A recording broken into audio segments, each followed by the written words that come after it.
আজি গৰু বিহু।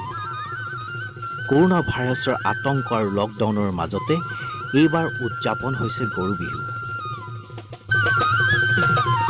সেয়েহে সামাজিক দূৰত্ব বজাই ৰাখি উদযাপন কৰিছে গঞা ৰাইজে।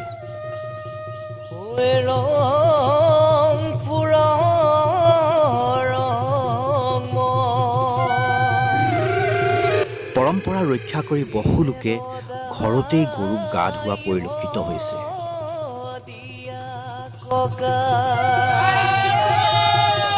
এই দৃশ্য মৰাণৰ সমীপৰ খোৱাং বাঘতলী পথাৰ গাঁও। কেৱল কেইগৰাকীমান লোকেহে নৈ পাৰলৈ আহি বিহুৰ পৰম্পৰা ৰক্ষা কৰি মাহ হালধিৰে গৰুক গা ধুৱাইছে। পূৰ্বতে গাঁওখনৰ ৰাইজে একত্ৰিত হৈ গৰুক গা ধুৱাইছিল যদিও এইবাৰ এক সুকীয়া পৰিৱেশ।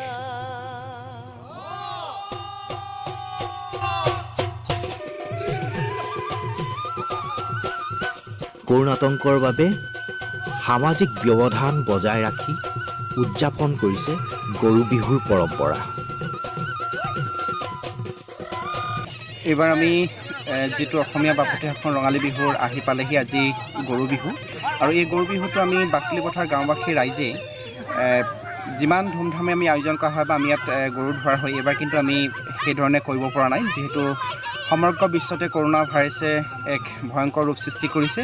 আৰু এই ভয়ংকৰ ৰূপ সৃষ্টি কৰাত ভাৰত চৰকাৰে আৰু অসম চৰকাৰে যি নীতি নিৰ্দেশনা দিছে, আৰু সেই নীতি নিৰ্দেশনাৰ ওপৰত ভিত্তি কৰিয়ে আমি এইবাৰ ডিমৌ নদী পাৰত প্ৰায় 10মান মানুহ লগ হৈ আৰু সকলো নীতি নিৰ্দেশনা নিয়ম মানি এইবাৰ গৰু বিহু অনুষ্ঠিতকৈ আমি হ'লেও ইয়াত গৰু গা ধোৱা হৈছে। আৰু বাকী যি কাৰ্যসূচী সেই অনুষ্ঠিতকৈ আমি কৰিবলৈ গৈ আছোঁ আৰু কৰিব লাগিব আমি। কিন্তু বিহু আহি থাকিব, কিন্তু কৰোনা যেতিয়া আমি যদি বিপদৰ সময়, গতিকে আমি চৰকাৰৰ নীতি নিৰ্দেশনা আমি মানিব লাগিব, আৰু সেই নীতি নিৰ্দেশনাৰ মানিয়ে আজি আমি ইয়াত গৰু গা ধোৱা হৈছে। আমি আশা কৰোঁ সকলো অসমবাসীয়ে যাতে চৰকাৰে যি নীতি নিৰ্দেশনা দিছে সেইখিনি মানি চলক, আৰু সকলোকে কৰোনাৰ পৰা মুক্ত হৈ থাকিবৰ কাৰণে এই চকতে আহ্বান জনালোঁ।